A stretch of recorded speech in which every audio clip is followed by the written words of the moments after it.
ตอนเช้าตื่นแต่เช้า 5 โมงปลายวันสั่นแจ้ง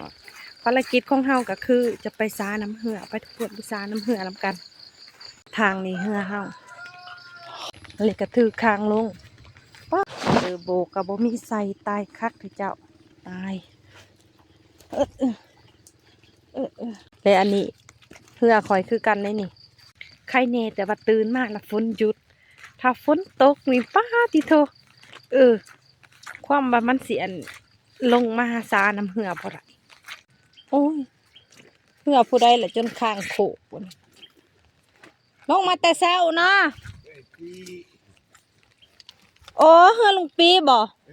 ข้างโคกเนาะเจ้าของอยู่หน้าคุณเหือเฮาอยู่พุ่นแหละไอ้ที่มีหมองง่วมแต่ว่าเพิ่นว่าบ่มีน้ำในเหือเฮาก็จะบ่ได้ซานะมันตกแห้งนั่นน่ะพี่เจ้าข้อยก็คิดว่าน้ำมันน่าจะเต็มก็เลยลงมาเบิ่งเนาะเพราะว่าก็บ่อยู่นี่แต่มันบ่มีน้ำก็ดีใจเมื่อ